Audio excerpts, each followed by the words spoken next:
Hello everyone.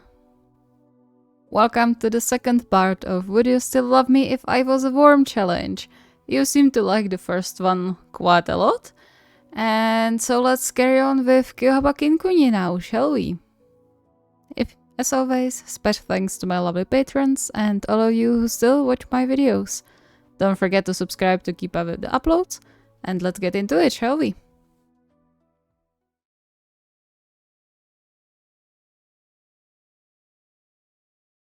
The challenge itself was simple and not something Kindachi would take to heart too much. However, while he thought about how to go the best about it, he realized it would actually might make him sad if his boyfriends told him no. Sure, he wasn't going to turn into a worm, so it didn't really matter they wouldn't love him in that form, but there was an underlying message in it. That perhaps they only loved this one version of him they knew, and if anything changed, their feelings might not last. Oh come on, seriously? All because of a stupid childish challenge? But no matter how hard he tried not to think about it too much, he just couldn't stop. His heart was fragile after all. Not as much as Yahaba's, it seemed. But losing his boyfriends would hurt a lot. Well, that wasn't right either. It would destroy him. Realizing the only way to get rid of the doubts was to actually do the challenge, he jumped up from the mat in their makeshift gym and rushed downstairs to catch Kyotani alone. At least that way, he would have the most difficult part behind him sooner.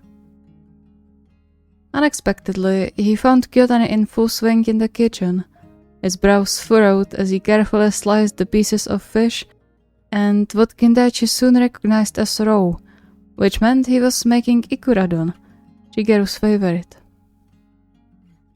Still thinking of him, huh? A tiny smile made its way to his face. He felt no jealousy over the subtle act of love, only a little envy that the only one ever making his favorite corn sometimes was Kunimi. Don't be selfish. Shigen needs it much more right now. He chased away the disturbed thoughts emerging with the reminder of what Kyotani told them before, and instead lightly hugged Kyotani from behind the moment he let go of the knife. Do you need something? Can't I hug my boyfriend without needing something? In theory, yes, but it's us, so I expect you do need something. Kindachi bit his lip, realizing that Kentaro was right. He really hadn't initiated affection between the two of them often, despite dating for over a year already. Perhaps it was because of the still lingering respect from the spiker he had deeply rooted in his heart. But that was outdated.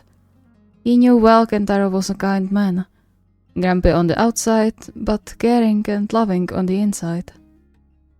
And so he snuggled a bit closer, trying to settle his fast-beating heart.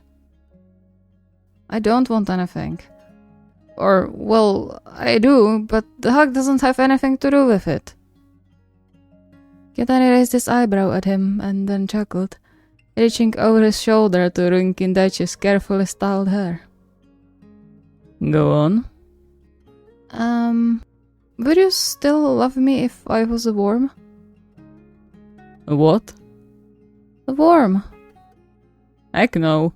Human you is enough already. Should I take that as a compliment or an insult? Rolling his eyes, Kyotani stabbed his finger into Kindachi's chest. It means that I already have enough worries with you as a person, and you would want me to take care of a worm? A little hurt, Kindachi stepped back and crossed his arms over his chest, more to subconsciously protect himself rather than because he was upset. Not that he expected some lovey-dovey answer from Kentaro, but he didn't have to be so harsh from the get-go, no? You wouldn't have to take care of me. Kyotani clicked his tongue at that and returned to the fish and veggies on the cutting board in front of him. Of course I would if I knew it's you. You think I would leave you crawling somewhere outside with so many birds around? Give me a break. Hearing that, Kindaichi beamed when the hidden message in Kentaro's words dawned on him. So you would love me? Did I stutter? Overcome by a sudden wave of joy, he hugged Kyotani once again, feeling bad for his previous thoughts and doubts. Thanks. Yeah. Now lend a hand, would you? The two are going to be home any minute now. Right, I'll get the rice done then. They worked alongside each other like a well-oiled machine, and Kindaichi couldn't really be happier with the challenge result.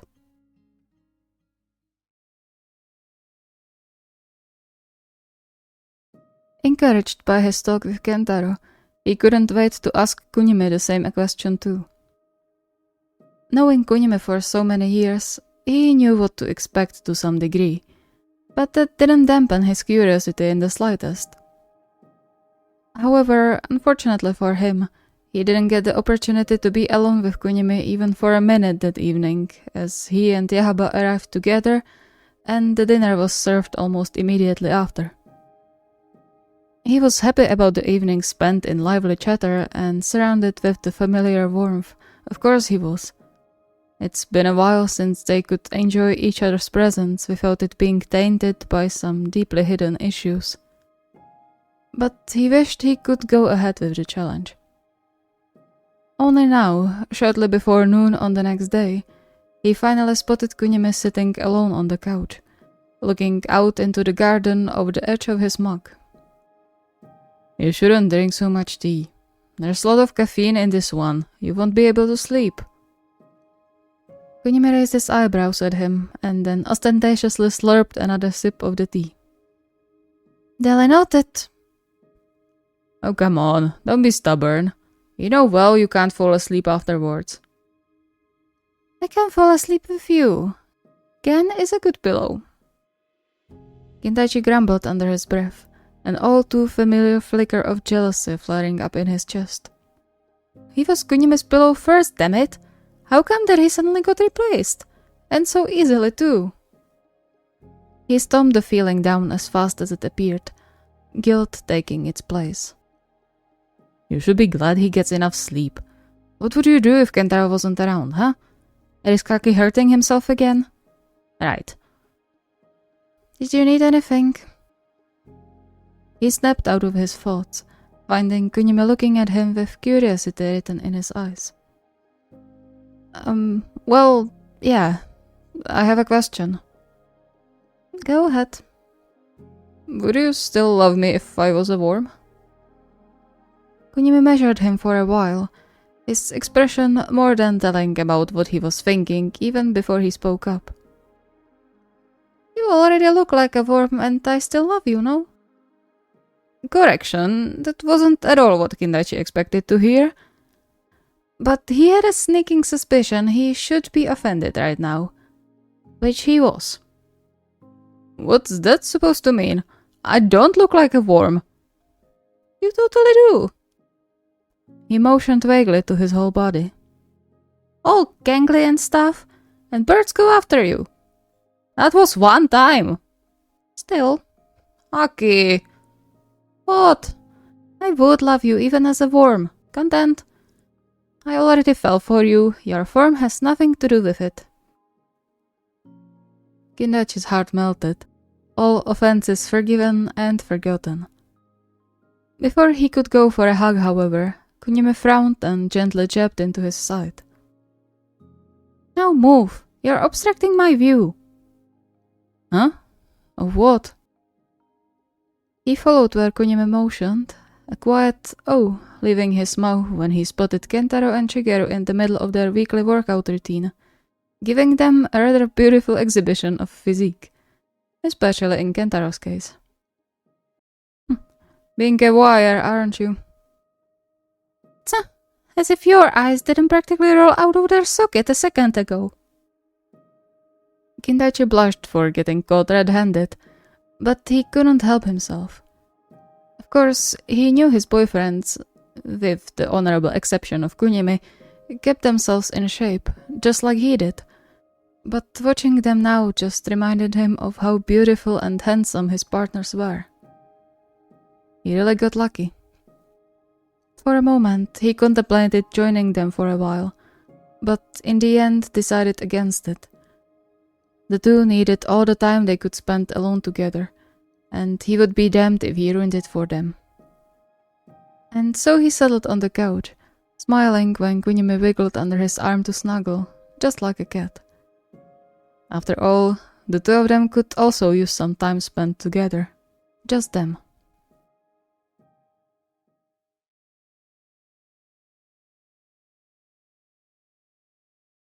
The more he thought about it, the more nervous he was about asking Yahaba the challenge question. Not because he would be worried about the answer, but rather because Yahaba had tendency to overthink a lot, especially lately. He wasn't sure why that was, or if it had something to do with his eating disorder rebounding, but he was absolutely certain it was bad news. It pained him immensely to see his loved ones in pain, physical or emotional, and with Shigeru it hurt even more. Maybe it was because Shigeru was perfect in his eyes. Stunning, kind, the right amount of competitive, and with a certain kind of spark he hadn't seen in anyone else throughout his whole life. However, that spark was getting dimmer and dimmer these days, and he didn't know what to do. Even Kyotani, someone who knew Yahaba better than anyone, seemed at the end of his wits sometimes. It was heartbreaking. Hopefully a light-hearted challenge could help. That and some hugs and sweets. He carefully hid the pack of candy he bought along the way home and peeked into the bedroom, finding Yahaba sitting cross-legged in the middle of their bed while scrolling on his phone. He was beautiful like this, with slightly mussed up hair suggesting he woke up from a nap a while ago, dressed in sweatpants and a hoodie Kindaichi recognized as one of his own, but most importantly, without the worried lines wrinkling his face. He could stand there and watch his boyfriend for ages, but then Shigeru had to feel his eyes on him and looked up, giving him a soft smile. "Oh hey, you're home already?" "Yeah, I just arrived. Others are still out?" "Yep. Ken has practice, and Akira called that he's stuck at work and has no idea when he can leave." "Bummer." But it was a perfect opportunity to go on with the challenge one last time, and then maybe spend some quality time together. "Say, can I ask you something?" Yahaba tilted his head and shifted a bit on the bed, tapping on the free space in front of him, which Kindaichi gladly accepted. Though he was sure he didn't just imagine the panic flash in Yahaba's eyes. "Something important?" "Not at all, I'm just curious. Would you love me if I was a worm?" Blinking rapidly a few times in apparent confusion, Shigeru stared at him for a long, silent while before he lowered his eyes. I suppose yes. Or, I don't know, would it be considered cheating? I mean, unless it was you worm, then..." Sensing a potential disaster, Kindaichi quickly took Yahaba's hands in his, squeezing them tight to turn his attention away from his clearly spiraling thoughts. "Wait, slow down. You're thinking about it too much." Yahaba's skin lost a shade or two, his voice quiet and too meek for Kindaichi's liking. "Oh, sorry." No, don't apologize, it's fine. I just don't want you to spiral down because of a stupid question." He bit his lip, moving his hand to cup Shigeru's cheek instead. "Is something going on? You've been worried recently, haven't you?" It was a dumb question.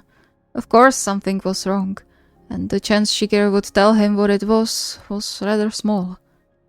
But he had to try. Yahaba let out a shuddered breath then, his eyes falling to their still connected hands.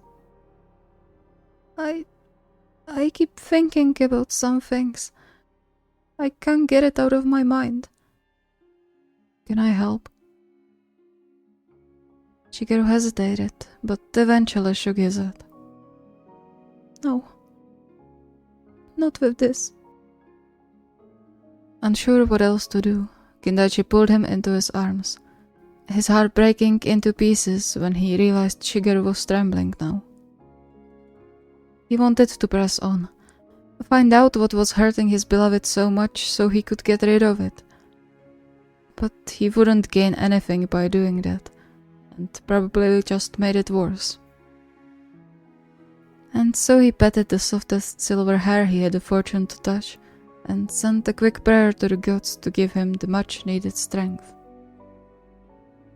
Okay, but if you ever want to talk, I'm here. And I'll listen to everything. I know.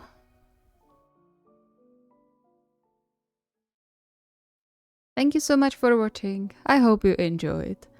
I kinda love how this challenge seems so silly and stupid at first, but it actually gives me the playfield to explore some dynamics that otherwise I would have to put angst on.